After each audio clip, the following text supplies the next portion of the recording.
Good morning fighters. चलो छोटे fighters, good morning.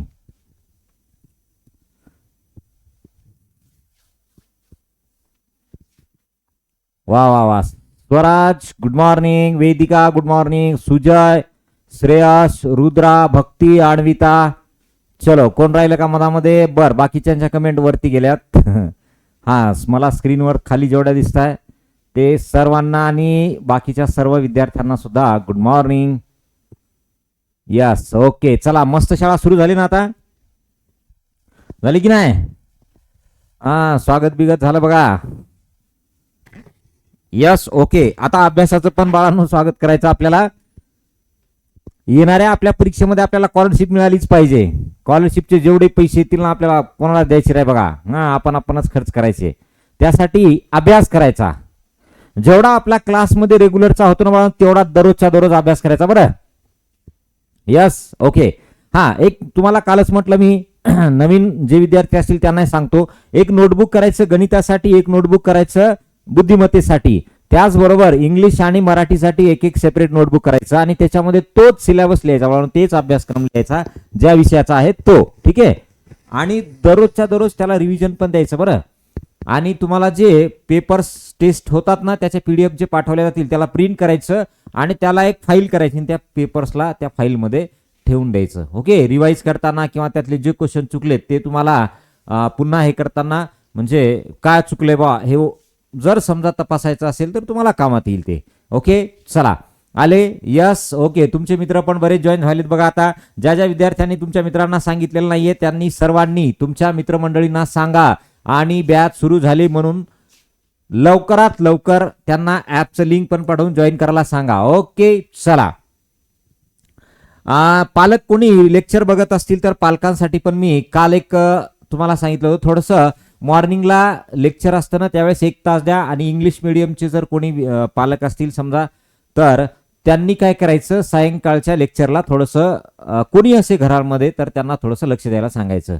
Okay? फक्त डेलीचा क्लास करणं गरजेचं आहे. एक जरी क्लास मिस झाला ना तर दुसऱ्या दिवशी काय चाललंय हे कळत नाही आपल्याला. म्हणून दररोजचा क्लास करणं गरजेचं आहे आणि जेवढा पाठ झालाय त्याला रिव्हिजन गरजेचं आहे बाळांनो. म्हणून रिव्हिजन सुद्धा त्याच दिवशी द्यायचा, त्याच दिवशी त्याचा पूर्ण अभ्यास कंप्लीट करायचा. ओके? चला, मग आता आपण कालच्या लेक्चरमध्ये कुठे होतो बाळांनो बघा बरं, मला एकदा सांगा कालचा पॉइंट काय होता. आपण लास्ट एकच मिनिट कुठं होतो बघा आपण कालच्या याच्यामध्ये, एकदा फास्ट या इकडे. एकच मिनिट. हा, चला, आता याच्यामध्ये आपण हे संख्या चिन्ह वगैरे पूर्ण क्लिअर केलते. ओके? त्याचबरोबर भागाकार, हो, हे पण झालं होतं कंप्लीट. अंशाधिक छेदाधिक, यस, प्रॉपर इम्प्रॉपर, करेक्ट. दिनदर्शिका कागद मापन, इथं होतो बघा आपण, दिनदर्शिका कागद मापन, बरोबर आहे ना सर? सर आमचं नाही केलं, पहिलीवाल्यांचंच केलं. अयो, तुझं स्वागत केलं नाही शाळेत का बरं? तू चौथीला आहे म्हणून केलं नाही काय? हा, मग पहिलीवाल्यांचंच केलंय फक्त, म्हणजे जे नवीन आहेत त्यांचंच केलंय. का म्हणा असलं नाइंसाफी करायला म्हणा आमच्यासोबत, आमचं बी करा त्यांच्यासोबत, माग माग उभं राहायचं, तुमचं बी स्वागत होऊन जातं, हे की नाही? चला या वरद महाराज, नाही रुद्रा आहे वाटतंय, रुद्रा, बर तुझं स्वागत करून टाकू आपण, टेन्शन घेऊ नको. या आता याच्यामध्ये आपल्याला बघा दिनदर्शिकावरती काही प्रश्न आहेत, कारण हा 20% सिलेबस फक्त याच्यामध्येच आहे, 20% क्वेश्चन इथून येणार आहे, म्हणून हा थोडासा महत्वाचा आहे. आणि यावर्षी काय केलंय त्यांनी, हे ऍड केलेलं एकत्र. ओके? मग दिनदर्शिका काय, दिनदर्शिका कॅलेंडर, याच्यात कोणत्या प्रकारचे प्रश्न असतात, त्याचबरोबर काय काय माहिती बेसिक इम्पॉर्टंट आहे. तर बेसिक माहिती अशी इम्पॉर्टंट असते याच्यामध्ये की आपल्याला टोटल मंथ माहित पाहिजे, काय महिने है ना, टोटल महिने, आणि ते 12 महिने कोणते आहेत ते महिने, त्याचबरोबर त्यांचे दिवस, एका महिन्यात किती दिवस असतात, कोणत्या महिन्यात किती दिवस आहेत ते, है ना. आता हे सर्वांना माहिती आहे, बरोबर आहे बाळांनो? चला मला सांगा बरं, जानेवारी, फेब्रुवारी, चलो मार्च, एप्रिल, मे, जून, जुलै, हे आपल्याला मॅडमनं शिकवलंय बघा. कसं बोटावरती ध्यानात ठेवायचं. August, September, October, November and December. November and December, right. Yes.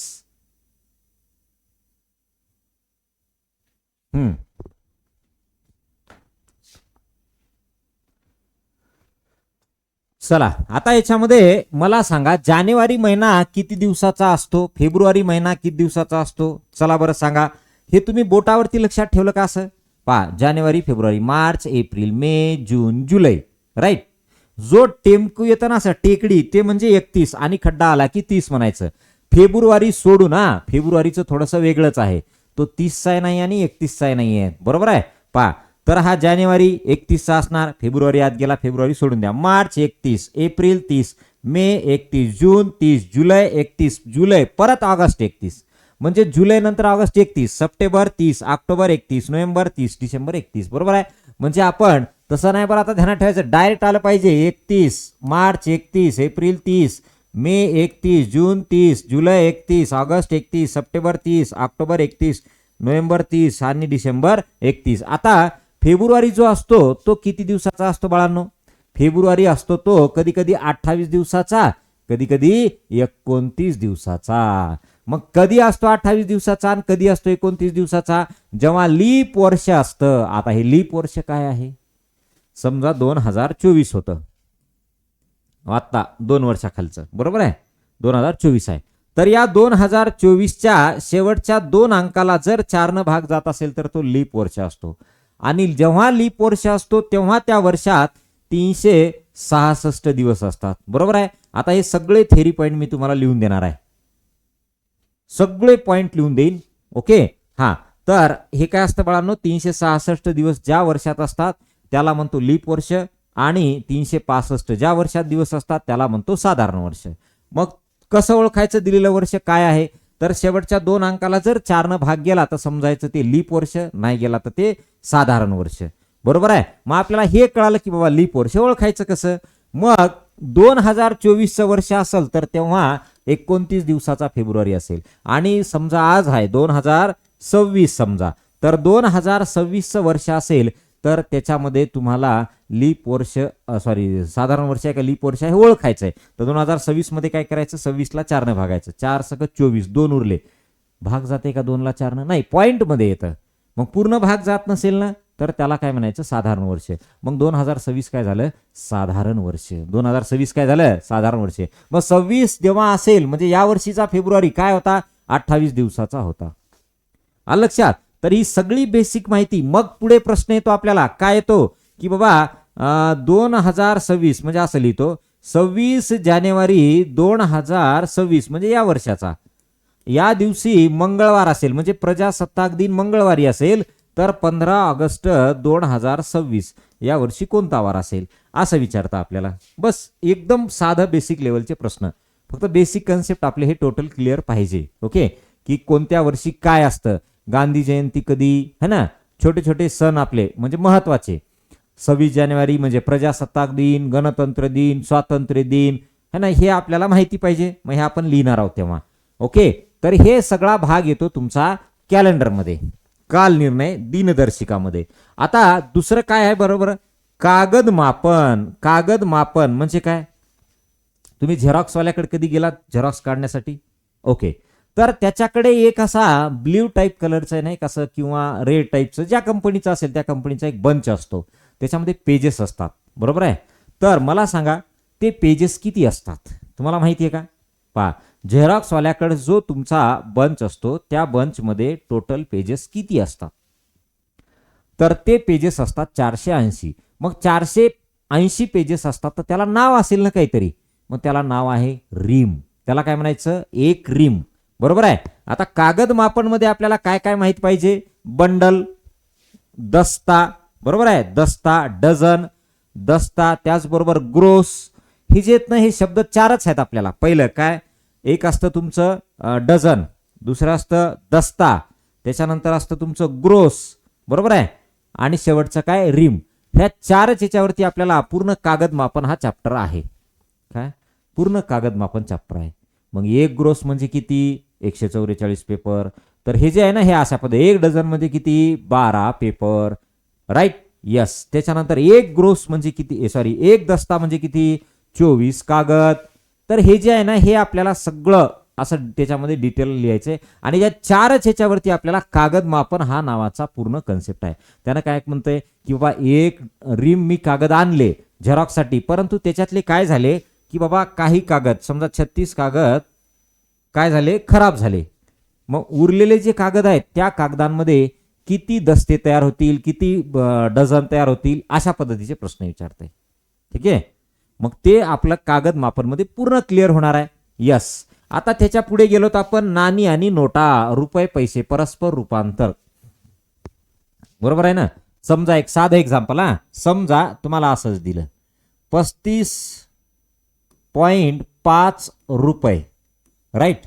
तर याचं म्हणणं असं होते का असं होते सांगा, 35 रुपये 5 पैसे हे होतंय का 35 रुपये 50 पैसे. चला बरं कोण सांगेल मला सांगा, हे बरोबर आहे का हे बरोबर आहे. 35.5 रुपये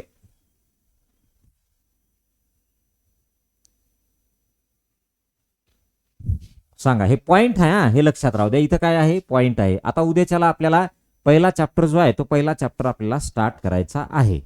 ओके.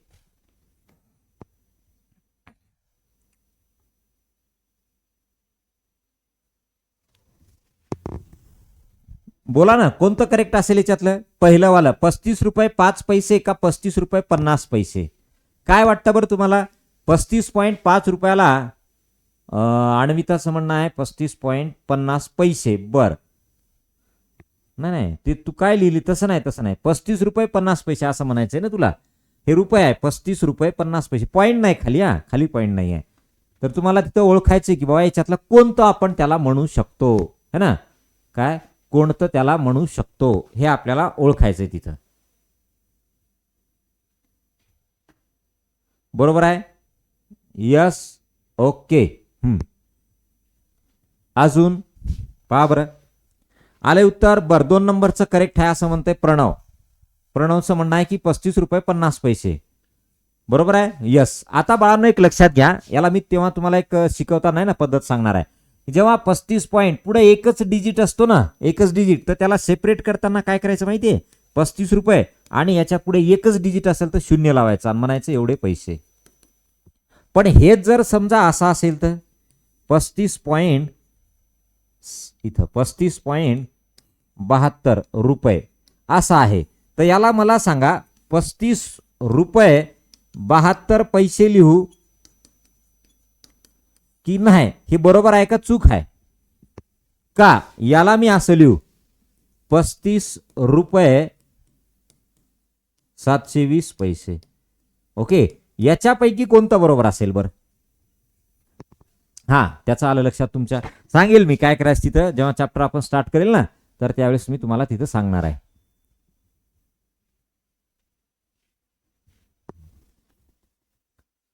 सांगा आता इथं.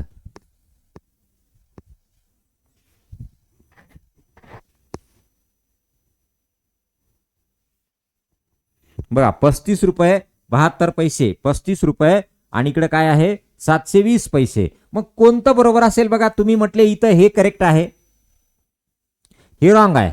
ठीक आहे. बरं ओके. मग इथं काय करेक्ट असेल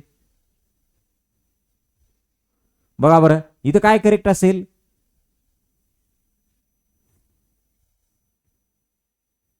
एक लक्षात घ्या. आता पहा जेव्हा तुम्हाला असं असतं ना हे, तर पॉइंटच्या पुढे जर समजा 2 डिजिट असतील बाळांनो किंवा 2 अंक असतील असे, तर याला शून्य लावायचा नाही, याला डायरेक्ट म्हणायचं पैसे. ओके. जसं इथं तुम्ही 1 डिजिट होता म्हणून पुढे शून्य लावला ना, तसं इथं लावायचा नाही, जशास तसं 72 घ्यायचं त्याला म्हणायचं पैसे.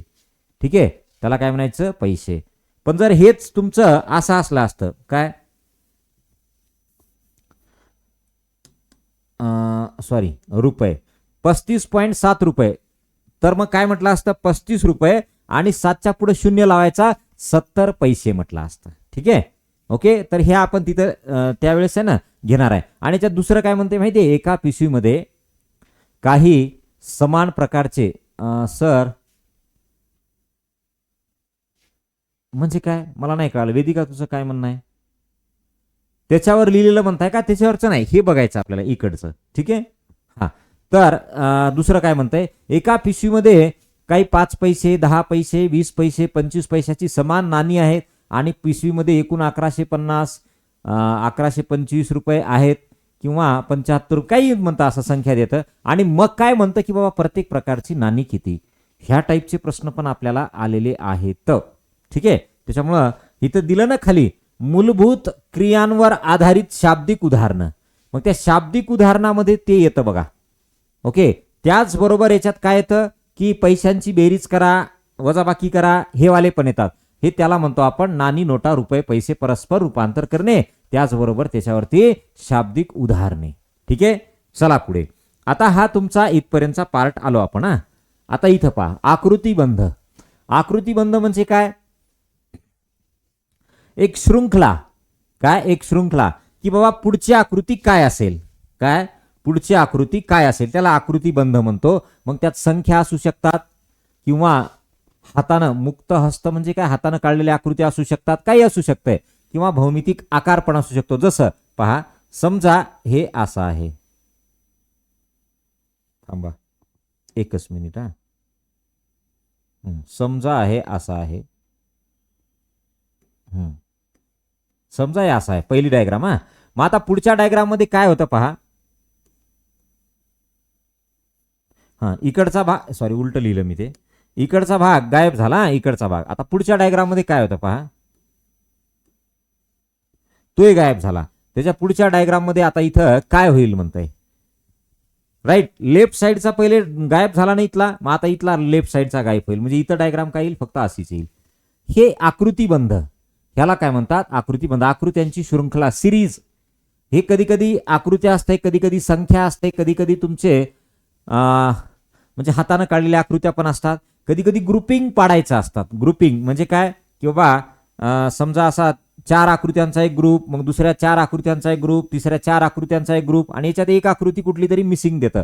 मग तिथं काय म्हणतं कोणती आकृती असेल अशा पद्धतीची याला म्हणतो आपण आकृतीबंध. ठीक आहे. जेव्हा चॅप्टर घेईल ना त्यावेळेस आपल्याला हे कळणार आहे.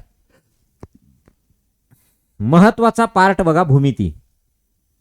महत्वाचा पार्ट काय भूमिती. आता या भूमितीमध्ये आपण पहिल्यांदा काय लिहिले बघा कोन व त्याचे प्रकार. आता मला सांगा मी तुम्हाला कोन आणि प्रकार शिकवलंय बेसिक मध्ये काल परवाच्या 2-4 दिवसाच्या लेक्चर मध्ये, बरोबर आहे, आणि त्यांचे प्रकार पण वापस पुन्हा मी शिकवणार आहे. ते का कारण नवीन विद्यार्थी येतं आणि बेसिक पासून चॅप्टर घेतो. बेसिक पासून चॅप्टर घेतो म्हटल्यानंतर आपल्याला कोन कोणाचे प्रकार है ना हे घ्यावंच लागणार आहे. मग कोन व त्याचे प्रकार. मग इथं काय दिलं बघा काटकोन लघुकोन विशाल कोन.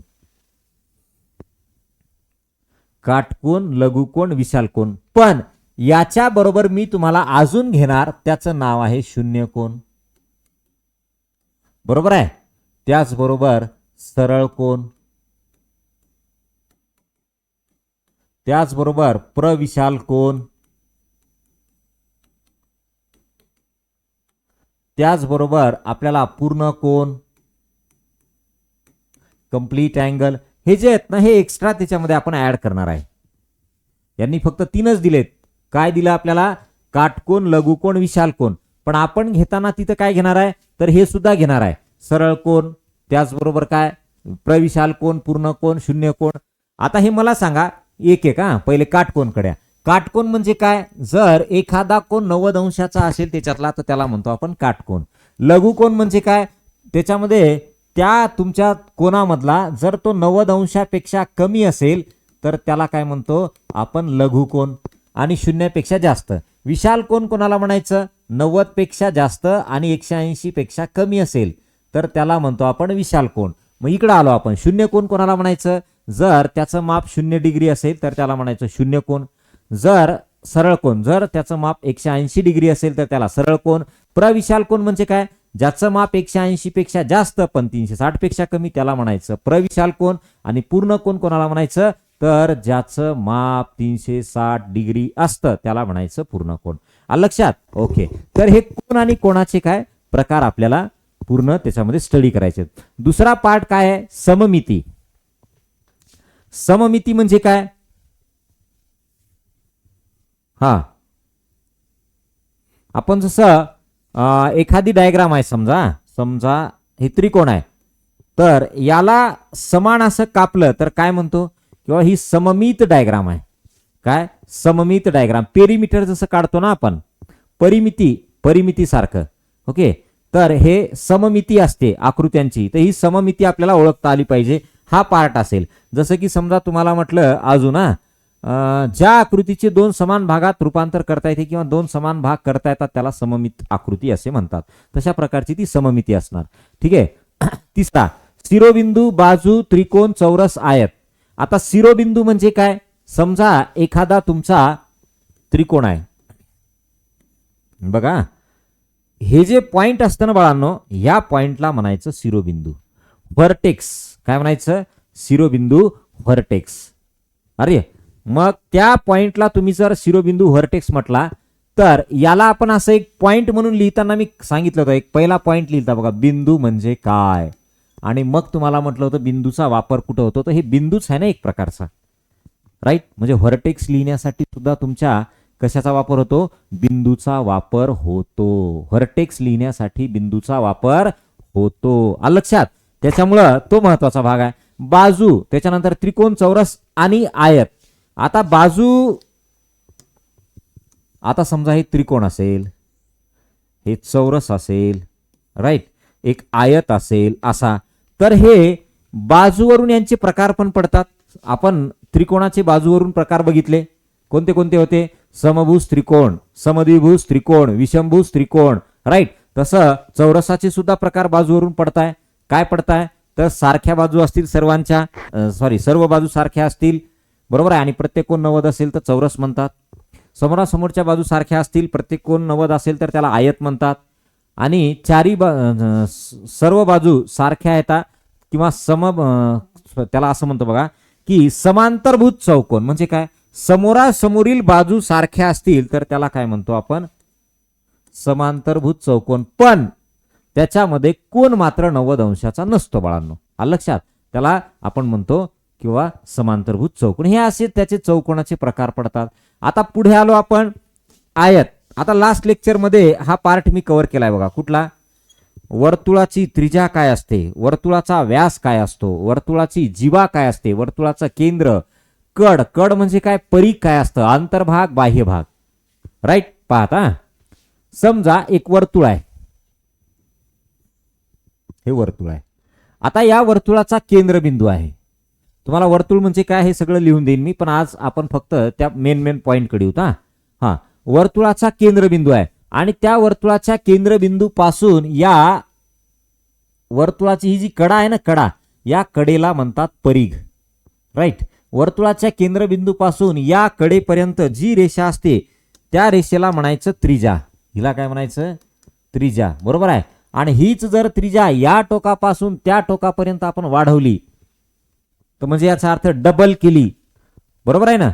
किंवा वर्तुळाचे कोणतेही दोन बिंदू जोडणारी रेषाखंड जी वर्तुळाच्या केंद्रबिंदूतून जाते तिला आपण म्हणतो व्यास. त्रिज्या म्हणजे रेडियस, व्यास म्हणजे काय? डायमीटर. ओके, व्यास म्हणजे डायमीटर. तो डायमीटर काय असतो? इथून तिथून अंतर. त्रिज्या काय असतं? फक्त एवढंच अंतर, त्रिज्या, रेडियस. ओके, मग बघा त्याला काय म्हणतो आपण? व्यास. आता जीवा काय असतं? जीवा, समजा हा केंद्रबिंदू आहे, कोणतेही दोन बिंदू जोडणारे वर्तुळावरील कोणतेही दोन बिंदू जोडणाऱ्या रेषाखंडाला काय म्हणतो आपण? त्या रेषाखंडाला जीवा असे म्हणतो. बर, मग ही जीवा तुमची एवढी पण असू शकते, एवढी पण असू शकते, ही जीवा एवढी पण असू शकते, ही जीवा एवढी पण असू शकते, ही जीवा एवढी पण असू शकते, ही जीवा एवढी पण असू शकते, ही जीवा एवढी पण असू शकते. पुन्हा ही छोटी छोटी होत जाते बघा जीवा, राईट. मग ह्या सगळ्या काय येतात? जीवा आहेत. सगळ्या काय येतात? जीवा आहेत. आलं लक्षात? मग ह्या तुमच्या सगळ्या जीवा येतात. आता मग जीवा म्हणजे काय पहा, तर वर्तुळावरील कोणतेही दोन बिंदू जोडणाऱ्या रेषाखंडाला जीवा म्हणतात. मग हाच रेषाखंड जेव्हा वर्तुळाच्या केंद्रातून जातो तर ती त्या वर्तुळाची सर्वात मोठी जीवा असते. ती त्या वर्तुळाची काय? सर्वात मोठी जीवा. फक्त याच्या डेफिनेशन आहेत बाळांनो. काय आहेत? फक्त ह्या डेफिनेशन आहेत. याच्यात कुठेही आपल्याला असे प्रॉब्लेम दिलेले नाहीत या भागामध्ये. मग खाली क्षेत्रफळ हे जे आहे तर याच्यामध्ये मात्र आहे, पण ते आयत आणि चौरसच क्षेत्रफळ आहे, वर्तुळाचं क्षेत्रफळच नाहीये तिथं. आलं लक्षात? बरोबर आहे. हा, मग इथं काय दिलं त्यांनी? क्षेत्रफळ. कोणाचं? याचं. पुढे दंडगोल, शंकू, गोल, कडा व कोपरे ते मोजायचे, ते आपण नंतर शेवटी बघू काय असतं ते. या इकडे आता पहा, समजा इथे ही वर्तुळाच्या केंद्रातून जाणारी जी जीवा असते ही सर्वात मोठी जीवा असते. मग यालाच आपण डायमीटर म्हणलंय बघा, म्हणजे काय? व्यास म्हटलंय. आपण असं म्हणू शकतो का? वर्तुळाची सर्वात मोठी जीवा ही त्या वर्तुळाचा व्यास असते. वर्तुळाची सर्वात मोठी जीवा हीच त्या वर्तुळाचा काय असते? व्यास असते. आलं लक्षात? म्हणजे हा महत्वाचा पॉइंट. हा, त्याच्यानंतर केंद्र माहिती आहे, कड म्हणजे काय? तर हा परिघ असतो. ओके, हे 3-4 पॉइंट आहेत. आता मला सांगा, एका वर्तुळाला किती त्रिज्या काढता येतात? एका वर्तुळाला किती त्रिज्या काढता येतात? हा, इथून एवढी एक त्रिज्या, ही दुसरी त्रिज्या, ही तिसरी त्रिज्या, ही चौथी त्रिज्या, किती त्रिज्या काढता येतात ना अशा? फक्त काय? वर्तुळाच्या केंद्रामधून ती गेली पाहिजे, सॉरी, वर्तुळाच्या केंद्रापासून त्या परिघापर्यंतचं अंतर आलं पाहिजे. मग याला काय म्हणतो आपण? त्रिज्या. ह्या अशा कितीही त्रिज्या आहेत ना, मग आपण म्हणू शकतो की बा वर्तुळाला असंख्य त्रिज्या आहेत आणि त्या सर्वांची लांबी काय आहे? सारखी आहे. बरोबर आहे. एक पॉइंट. दुसरा पॉइंट काय बघा, समजा मी जर विचारलं वर्तुळाला व्यास किती, डायमीटर किती, या रेषेतून, या वर्तुळाच्या केंद्रबिंदूतून जाणाऱ्या रेषेला दोन टोकं जोडणारा आपण, तर त्याला म्हणतो व्यास. तर एका वर्तुळाला असंख्य व्यास असतात. कस काय?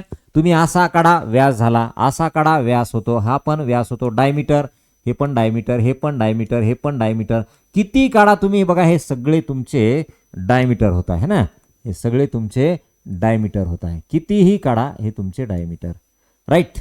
मग वर्तुळाला असंख्य व्यास असतात, डायमीटर असतात.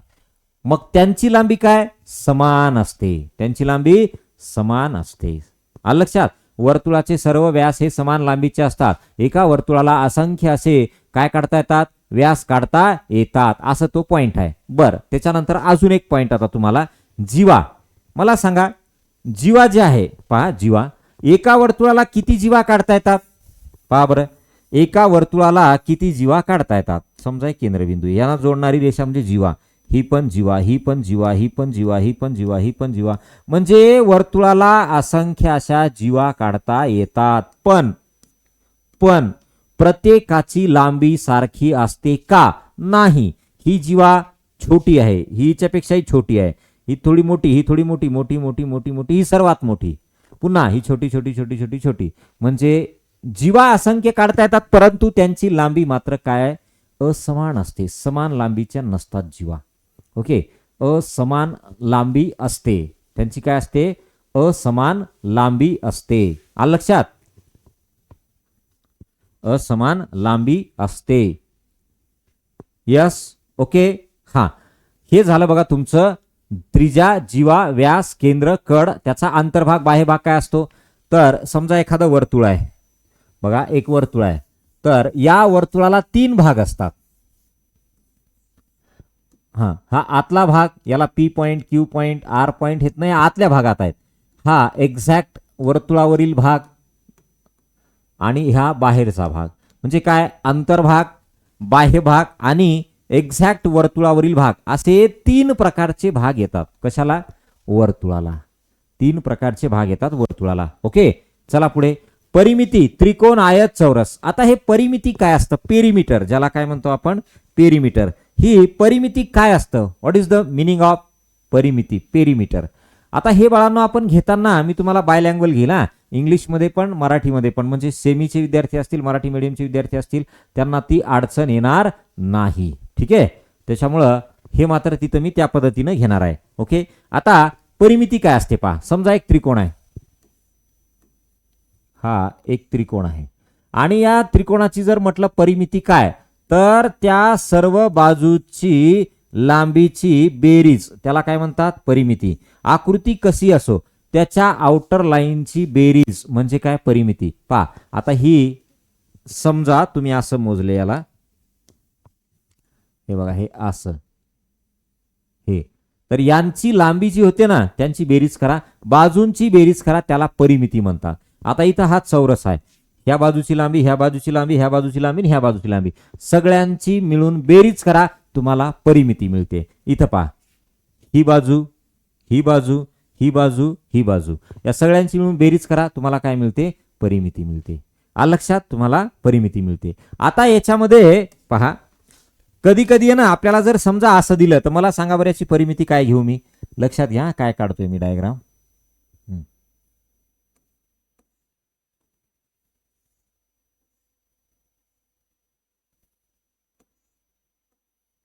हा, मला या आकृतीची परिमिती काढायची. कशी काढू? बघा, मला समजा ह्या आकृतीची परिमिती काढायची, तर मी कशी काढू? पहा, आता काहीतरी याची लेंथ दिली असेल, प्रत्येक साईडची याची लांबी दिली असेल, मला काढायची परिमिती, तर मी कसं काय काढणार पहा बरं. या परिमिती कशी काढायची पहा. तर परिमिती म्हणजे काय? तर फक्त ह्या आउटर लाईन म्हणजे काय, बाहेरची जी लाईन असते ना बाळांनो, फक्त याच बाजूची लांबी मोजायची, एवढीच, हे एवढंच घ्यायचं. हे असं मधला भाग घ्यायचा नाही, मधला भाग घ्यायचा नाही. आलं लक्षात? मधला भाग घ्यायचा नाही. कळालं? यस. हा, मधला भाग. तुम्ही म्हणसाल मग हे नाही का येणार, हे 3 रेषा, ही रेष, ही रेष, ही रेष, ह्या लाईन्स घ्यायच्या नाही. मग परिमिती म्हणजे काय? फक्त बाहेरच्या. आता समजा एक साधं उदाहरण, ना तुम्हाला शेत माहिती आहे, आता तुम्ही शेतात गेले असाल, बरोबर आहे. काही जणांच्या घरी असेल, काही जणांच्या घरी शेत नसेल. पाहता, समजा हे तुमचा एरिया आहे, याच्यामध्ये ना असे 3-4 शेत आहेत. काय असे 3-4 काय आहेत? शेत आहेत समजा. आणि तुम्हाला विचारलं याची परिमिती काय, तर परिमिती घेताना तुम्ही काय घेणार माहितीये? हे आउटर लाईन जी आहे ना, आउटर लाईन म्हणजे ही फक्त याचीच लांबी मोजायची, झाली परिमिती. या आतल्या शेतातले धुरे मोजायचे नाही. ठीक आहे, त्याला म्हणतो बाळांनो परिमिती. क्षेत्रफळ काय असतं आयत आणि चौरसाचं? तर हे आपण तिथं फॉर्म्युले आहेत 2, ते फॉर्म्युला बेसिस आहे क्षेत्रफळ. ओके, आता हे त्रिमिती वस्तू व घडणी, त्रिमिती वस्तू व घडणी मी कालही सांगितलं तुम्हाला याच्या बाबतीत. पहा की हे काय असतं, त्रिमिती वस्तू घडणी. त्रिमिती म्हणजे काय? 3D. हे काय? 3D डायग्राम आणि त्यांची घडणी. पहा, समजा एक क्यूब आहे, घन. क्यूब म्हणजे काय? घन. ठीक आहे, जेव्हा मी त्याला असं काढतो तर हा तुम्हाला काय दिसतोय? हा 3D दिसतोय, बरोबर आहे. आता हा 3D दिसतोय. Yes, okay. मग एखाद्यानं जर विचारलं, मी जर याला वरतून बघितलं तर मला कसा दिसेल, असं विचारतं त्यानं. एक डायग्राम देतं 3D, आणि याला या भागानं बघितलं तर कसा दिसेल, वरच्या साईडनं बघितलं तर कसा दिसेल, असं विचारतं. मग मी जर याला वरच्या साईडनं बघितलं तर मला काय दिसेल? हा फक्त असा चौरसच दिसेल ना, डब्बा. वरतून जर बघितलं मी असं, तर मला चौरसच दिसेल, तो डब्बा थोडा दिसणार आहे असा, बरोबर आहे. मग हा तुमचा चौरस दिसेल, बरोबर आहे. हे याला म्हणतो आपण, हे काय की बाबा त्रिमिती वस्तू. आता हे घडणी का होय? घडणी म्हणजे काय? समजा या तुमच्या घनाला या बाजूवरनं जर कापलं मी, असं ह्या बाजूवरनं जर कापलं तर हे कसा दिसेल? मग हे असा दिसेल. कधी कधी पहा, हे जर कापलं तर हे असाही दिसू शकतो. थांबा थोडस, समजा हे असा दिसू शकतो, है ना, हे असं. तर हे आपल्याला ओळखायचं असते आणि फार सोपा असते, काही अवघड नाही. सगळ्यात सोपा चॅप्टर आहे तो, असं म्हणायला काय अडचण नाही, राईट. पुढे दंडगोल, शंकू, गोल, कडा आणि कोपरे. आता या इकडे पहा, आता याच्यामध्ये इष्टिका, चित्ती, घन, कडा आणि कोपरे आणि पृष्ठभाग हे दिले. या इकडे थोडंसं आता आपल्या याच्याकडे जाऊ. बरं, इथंच काढलेला आहे. हा, इष्टिका, चित्ती आणि घन याच्यात काय फरक आहे? इष्टिका, चित्ती आणि घन याच्यात काय फरक आहे?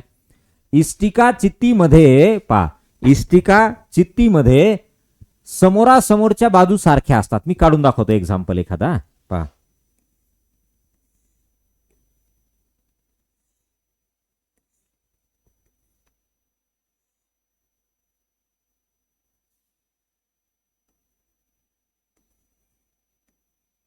आता ही जी आहे ना, ही इष्टिका चित्ती आहे. ही काय आहे? ही इष्टिका चित्ती आहे. ही काय आहे? इष्टिका चित्ती. सरळ सरळ काय, आपण घर बांधताना जी वीट वापरतो बघा, वीट, त्या वीटला म्हणायचं इष्टिका चित्ती, क्युबॉइड. काय म्हणायचं? क्युबॉइड. आणि हा जो असतो घन त्याला म्हणतात क्यूब. क्यूब आणि क्युबॉइड. आता मला सांगा, या क्यूबला पहिला एक एक पृष्ठ किती येतं? पृष्ठ पहिले त्याचे पृष्ठ काउंट करूत आपण. एकच मिनिट. काय पृष्ठ? पृष्ठ किती येतं पहा बरं. पृष्ठ म्हणजे काय? सपाट पृष्ठ. पहा, वरचा एक खालचा एक, 2 झाले. हा 3, याच्या अपोजिट वाला 4, हा 5, याच्या विरुद्ध वाला 6. म्हणजे पृष्ठ झाले बघा याला 6. पृष्ठ झाले 6. राईट. बर, मग आता इष्टिका चित्तीला पृष्ठ किती? 1. हा वरचा 2. बरं, एक एक घ्या. हा त्याच्या विरुद्ध वाला 1, 2. हा त्याच्या विरुद्ध वाला 1, 4. हे वरचा एक आणि खालचा एक, 6. म्हणजे इष्टिका चित्ती असेल, घन असेल, पृष्ठ काय झाले? 6 झाले. दोघांनाही पृष्ठ काय झाले? 6 झाले. बरोबर आहे. बरं, आता मला याच्यात एक सांगा बरं, याच्यात शिरोबिंदू किती येतं? शिरोबिंदू. शिरोबिंदू म्हणजे काय? तर जिथं बाबा लाईन, 2 लाईनी येऊन टच झाल्यात, कोण तयार झालाय त्याला. हे बघा, हा एक शिरोबिंदू 1, हा एक शिरोबिंदू 2, 3, 4, 5, 6, 7, 8. टोटल शिरोबिंदू किती? 8. म्हणजे घनाला 8 शिरोबिंदू असतात, त्याला शिरोबिंदू म्हणायचं. घनाला काय? 8 शिरोबिंदू असतात. आलं लक्षात? त्याला म्हणायचं शिरोबिंदू. बरोबर आहे. आता इष्टिका चित्ती म्हणजे काय? क्युबॉइड. क्युबॉइडला शिरोबिंदू बघा, 1, 2, 3, 4, 5, 6, 7, 8. म्हणजे क्युबॉइडला सुद्धा टोटल सरफेस व्हर्टायसेस किंवा शिरोबिंदू किती येतं? तर त्याला सुद्धा 8 आहेत. म्हणजे शिरोबिंदू 8, सरफेस 6. आता राहिला विषय कडांचा. कडा बघा, कडा म्हणजे काय? त्याच्या बाजू, कोपरे. कडा म्हणजे काय? कोपरे. मग आता कडा किती येतात हे आपल्याला काउंट करायचं. तर कसं काउंट करायचं पहा बरं. आता समजा एखादा आपण कोणता घेऊ, हे घेऊत. या पहा, कडा मोजायच्यात. आता कडा म्हणजे काय? समजा एखादी वस्तू नाही का आपल्याकडे. बरं, एकच मिनिट. या कडा म्हणजे काय पहा. समजा हा मोबाईल आहे. बरोबर आहे, हा मोबाईल आहे. तर ही वरची जी बाजू दिसते अशी, याला म्हणायचं कडा. त्याच्यानंतर त्यालाच खालची एक बाजू आहे, ही त्याची दुसरी कडा है ना. इकडची वरची बाजू तिसरी कडा, त्याच्या खाली एक आहे चौथी कडा. तर याला म्हणतो आपण कडा. कॉर्नर. बरोबर आहे. कॉर्नर, एखादा बॉक्स असेल ना, तर त्या बॉक्सचा जो असा कोपरा असतो त्याला कॉर्नरला, त्याला म्हणायचं कडा. राईट. ओके. मग आता मला इथं सांगा बरं, या इकडे, याला किती कडा आहेत बघा बरं. क्यूबला, घनाला किती कडा आहेत?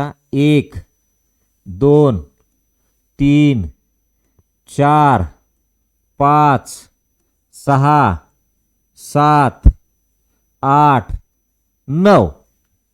तुम्ही म्हणसाल 9च आहेत राव. नाही, आपण अलीकडच्याच मोजल्या. पल्लीकडून दिसणाऱ्या कुठं मोजल्या? ही कडा नाही का, पल्लीकडून एक असेल ना, 10, ही 11 आणि ही 12. म्हणजे या घनाला किती कडा आहेत? 12 कडा आहेत. पृष्ठ किती? 6.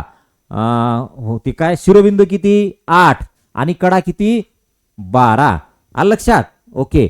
चला आता दुसरं पहा. कडा. कडा तुम्ही काय सांगितले मला? पृष्ठ सांगितले ना. मी कडा विचारतोय तुम्हाला.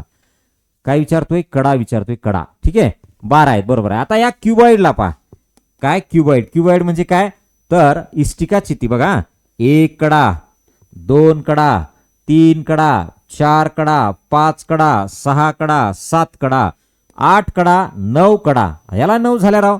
आता मग याच्या राहिल्या कोणत्या? तरी पलीकडची 10, ही 11 आणि ही इकडची 12.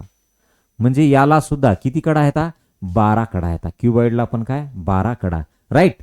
मग याचप्रमाणे जर समजा तुम्हाला म्हटलं दंडगोल असेल, दंडगोल उभा, तर दंडगोलला शिरोबिंदू किती?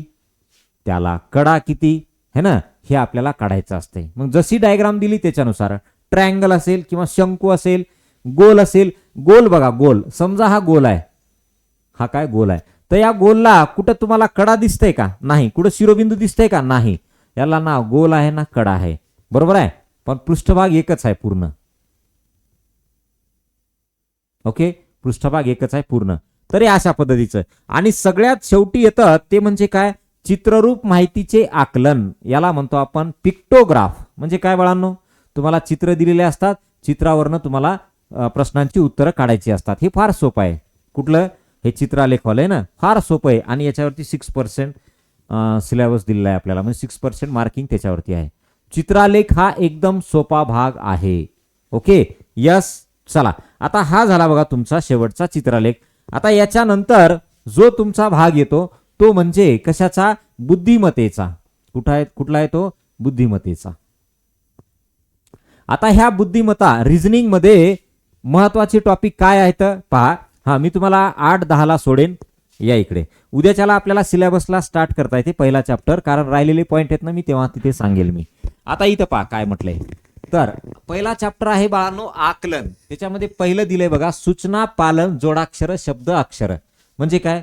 तुम्हाला त्यानं सूचना देत आहे काय की बाबा या दिलेल्या याच्यामध्ये त्याला आपण काय म्हणतो बघा की 2 अक्षर असलेले 3 अक्षर असलेले शब्द कोणते, किंवा याच्यामधले जोडाक्षर असलेले एकूण शब्द किती. एक वाक्य देते काहीतरी असं आणि त्या वाक्यात म्हणतंय काय की याच्यात जोडाक्षर किती शब्द येतं, किंवा ज्याच्यामध्ये 3 अक्षर आहेत असे किती शब्द येतं, 5 अक्षर आहेत असे किती शब्द येतं ते विचारतं. त्याला म्हणतो आपण काय? सूचना पालन. संख्या मालिका इंग्रजी अक्षरमाला. संख्या मालिका म्हणजे काय? सिरीज. काय? सिरीज. बरोबर आहे. म्हणजे असं समजा हे दिलं तुम्हाला 2,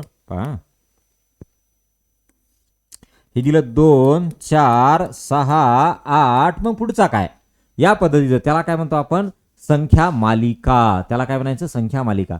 आणि इंग्रजी अक्षरमालामध्ये सुद्धा तेच असणार आहे. आकलन कॉम्प्रिहेन्शन म्हणतो याला है ना. इंग्रजी अक्षरमाला म्हणजे काय? ABCD याचे जे प्रश्न आहेत ना, याच्यावर आधारित जे प्रश्न येतात ते सिरीज मधले याच्यामधले ते इथे येतात. राईट. वर्गीकरण मध्ये काय? शब्दसंग्रह, आकृत्या, संख्या, इंग्रजी अक्षरमाला.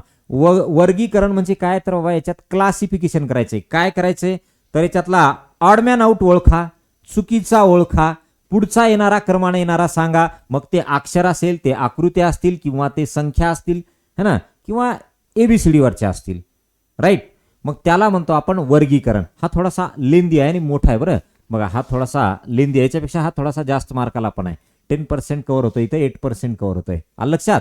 यस. आता पुढे समसंबंध म्हणजे काय?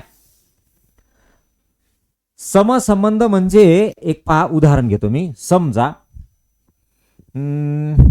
पहा आपण असं म्हणू बघा, समजा एक असं घेतलं पेन. काय? पेन. आणि पुढं लिहिलं लिहिणे. पेन याचं काम काय आहे? लिहिणे. बरोबर आहे. पेन लिहिणे. मग याच पद्धतीचं आपल्याला जर समजा दुसरं दिलं काय, समजा आपण लिहिलं एखादं वाद्य लिहिलं, वाद्य. तर वाद्याचं काम काय असतं ते सांगा म्हणते. जसं या दोघांमध्ये रिलेशन आहे तसं याच्यानुसार काय येईल म्हणते. वाद्य वाजवणे. समजा एखादं लिहिलं आपल्याला बासुरी काय? वाजणे. इथं जर समजा लिहिलं बासुरी, या जागी काय लिहिलं असतं मी? बासुरी. तर काय? वाजणे.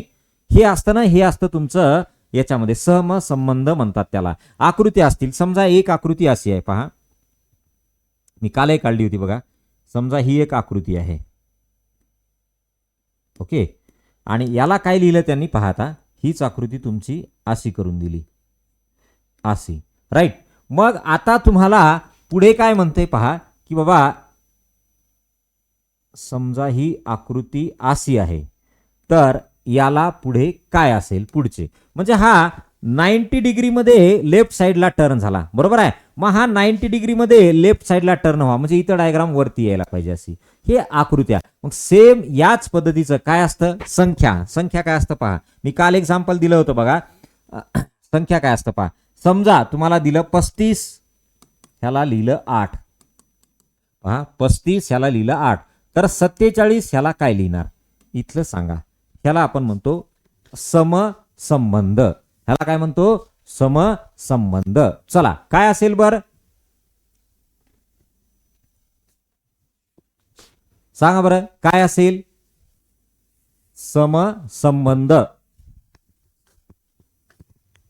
आता तुम्हाला सांगता येईल का बघा. समजा या 35 ला 8 म्हणलंय तर 47 ला काय? एकदम सोपं आहे, पण ती लॉजिक तसं लागायला पाहिजे ना. ते लक्षात यायला पाहिजे. मग त्यासाठी आपल्याला प्रॅक्टिस पाहिजे. मग सर्वात जास्त प्रॅक्टिस आहे ना, आपण 1 हे 1 2 यांची तेवढी काही गरज नाही पडत, पण संख्यावाला पार्ट महत्वाचा आहे.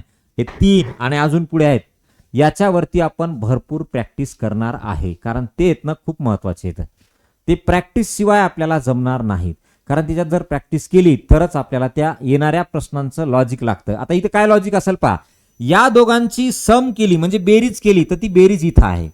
3 + 5 काय 8, तसं 4 + 7 काय 11, मग 11 याचं उत्तर. काहीही लॉजिक असतं याच्यात, असं काही आपल्याला बुद्धीला न पटणारं सुद्धा लॉजिक असतं. आता इथं काय आहे, या दोघांची बेरीज आहे, तर ह्या दोघांची इथं बेरीज घ्यायची, काही असू शकतंय. समजा पहा, समजा असं असेल काय, 5 आहे आणि इथं 3 आहे, याला म्हटलंय 15, बरोबर आहे. काय म्हटलं याला 15, तर इकडे पहा 2 7, याला काय म्हटलं असेल, याला काय म्हटलं असेल, या दोघांचा गुणाकार इथं, तसा या दोघांचा गुणाकार इथं, 7 2 14.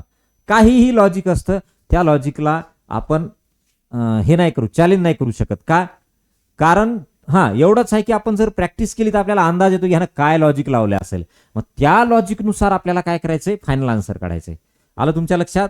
ते लॉजिक आपल्याला ओळखता आलं पाहिजे. आणि फायनल एकदा काय आलं तर बघा, हे असं आलं, मला वाटतं 35 होतं आणि याला असं दिलं होतं पहा, या दोघांची बेरीज किती येते 8 आणि याच दोघांची वजाबाकी 2 आणि त्यांची बेरीज केली 10 दिलं. काय दिलं? 10 दिलं. ओके, तर आपल्याला इथं 10 दिलं, तर मग काय विचारलं होतं पहा, समजा इथं म्हटलं 17, तर पुढं काय असेल पहा, या दोघांची बेरीज करा 8 येते आणि याच दोघांची वजाबाकी घ्या 2 येते, मग ती बेरीज गेली 10. या दोघांची बेरीज करा 8 येते, या दोघांची वजाबाकी करा 6 येते, बरोबर आहे. आणि ती बेरीज घ्या म्हणजे 8 आणि 6 14, म्हणजे इथं काय येईल 14. बघा, हे असं लॉजिक लागतं, म्हणजे त्याला काहीही बंधन नसतं, तिथं कोणतंही लॉजिक लागू शकतं, कोणतंही लॉजिक लागू शकतं. आलं लक्षात? तर हे जो चॅप्टर आहे ना, तो हा तुमचा समसंबंधवाला चॅप्टर आहे, बरोबर आहे. तर इम्पॉर्टंट चॅप्टर आहे बरं. आता क्रम ओळखणे, मी तुम्हाला आता काय लिहिलं पहा, चला बरं मला आन्सर सांगा बरं. क्रम ओळखायचा आहे. या समजा मी असं लिहिलं 23 29 31 37, चला पुढचं सांगा बरं काय असेल. ह्या गोष्टींचे उत्तर काढण्यासाठी तुम्हाला संख्या चॅप्टर पूर्ण क्लिअर पाहिजे.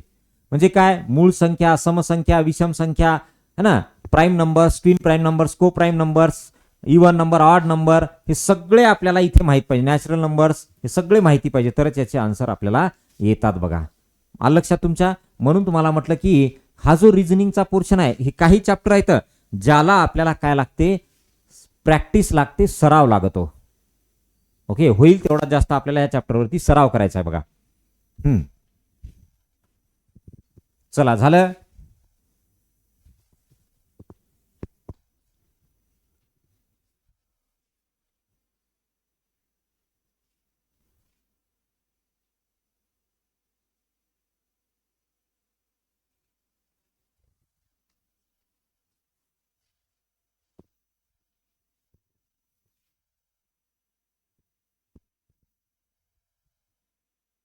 अरे पहा आता, हे काय आहे बाळांनो, हे तुम्हाला प्राईम नंबर्स आहेत, मूळ संख्या आहेत. 23 नंतर कोण असतं 29, 29 नंतर 31, 31 नंतर 37, 37 नंतर 41, 41 नंतर कोण असेल 43. तर इथं आन्सर काय यायला पाहिजे 43. हे काय होतं, तर हे होतं आपलं प्राईम नंबर्स, मूळ संख्या. काय, प्राईम नंबर्स, मूळ संख्या यांचा क्रम होता तो. लक्षात, यांचा काय होता, क्रम होता. आता हे झालं तुमचं कशाच्या बाबतीत, संख्यांच्या बाबतीत, बरोबर आहे. आकृत्यांची पण मालिका विचारते. मी तुम्हाला काल डायग्राम काढून दाखवली. बघा, आकृत्यांची मालिका काय विचारते. इथं असे 2 झिरो लावलेत. पुढच्या डायग्राम मध्ये पहा, इथं असे 3 झिरो लावलेत. पुढच्या डायग्राम मध्ये पहा, इथे असे 4 झिरो लावलेत. आणि मग याप्रमाणे पुढे काय आकृती असेल म्हणते. याप्रमाणे पुढे कोणती आकृती असेल? आलं लक्षात? तर हे असा पार्ट असतो आकृत्यांची मालिका, सेम चिन्हांची मालिका. आणि चुकीचं पद ओळखणे हे मी उद्याला सांगेन तुम्हाला काय आहे त्याच्या बाबतीत. ओके, ज्यांची शाळा आहे त्यांनी जाऊ शकता आता. यस, अशा पद्धतीचं आहे ना हे आपल्याला त्या चॅप्टरमध्ये शिकायचंय. मग आता तुम्ही म्हणसाल सर एकच आहे का हे? नाही, याच्यामध्ये खूप साऱ्या संख्या येतात. समसंख्यावर असेल, विषम संख्यावर असेल, मूळ संख्या असेल, संयुक्त संख्या काही असू शकते ना, वर्ग संख्या असेल, त्रिकोणी संख्या असेल, काहीही असू शकतं. त्याच्यामुळे आपल्याला तिथे प्रॅक्टिस लागते सगळ्या प्रकारची. डायग्रामवाले असतील किंवा तुमचे संख्यावाले असतील किंवा चिन्हांची मालिका असेल, चिन्ह प्लस मायनस यावाली, हे सुद्धा आपल्याला तिथे कव्हर करायचे पूर्ण. आलं लक्षात? Okay, yes. चला, झालं. बाकीचा भाग उद्याला बघूत आणि आपल्या सिलेबसला स्टार्ट करूया. छोटंसं राहिले, थोडंसं डिस्कशन करूत आणि मग आपण काय करूत, आपल्या सिलेबसला स्टार्ट करूयात. Okay, yes. या चला, आपल्याला स्कॉलरशिप बाळांनो भेटलीच पाहिजे बरं. स्कॉलरशिप नाही गेली पाहिजे आपली ह्या वर्षी. मग त्यासाठी दररोजचा अभ्यास दररोजच करायचा. रोजचा अभ्यास रोज करणे गरजेचं आहे. नोटबुक व्यवस्थित मेंटेन करा. त्या नोटबुकवरती दररोज जे होतो अभ्यासक्रम त्याचं टोटल नोट लिहित चालणे. तुम्हाला कुठं वाटलं की बाबा तुमच्या स्वतःच्या नोट्स काढायच्या तर बाजूला स्वतःच्या नोट्स पण काढू शकता. इम्पॉर्टंट फॉर्म्युलेज असतील त्याचं फॉर्म्युला बुक बनवा. अशा पद्धतीने ना पूर्ण आपल्याला हे सगळ्या पद्धतीने तयारी करायची. टेस्ट प्रॉपर सॉल्व्ह करणार आहे आपण. त्यानंतर टेस्टमध्ये काही क्वेश्चन अवघड वाटले त्याचं आपल्याला सोल्युशन मिळालं पाहिजे. तर हे सगळ्या गोष्टी फार महत्वाच्या. सगळ्यांचा मिळून आपल्याला एक एकत्र करायचं आणि आपल्याला राज्याच्या गुणवत्ता यादीमध्ये यायचं बघा. Yes, okay. चला, तुम्ही आले, तुमच्या वर्गामध्ये जेवढे विद्यार्थी असतील, तुमचे मित्र असतील, त्यांनाही सांगा. त्यांनाही ॲप डाउनलोड करायला लावा आणि त्या ॲपमध्ये कुठे आपला कोर्स आहे, काय आहे ते पण त्यांना समजून सांगा. ओके, चला मग थांबू तिथे. यस, काय अडचण आली तर हे आपले अधिकृत नंबर आहेत 9021101029 आणि 7070090947. Okay, yes. चला मग थांबूत. ओके, चलो बाय. रुद्र महाराज बाय. रुद्र स्वरा चलो bye. Okay. Yes. Have a nice day. Thank you.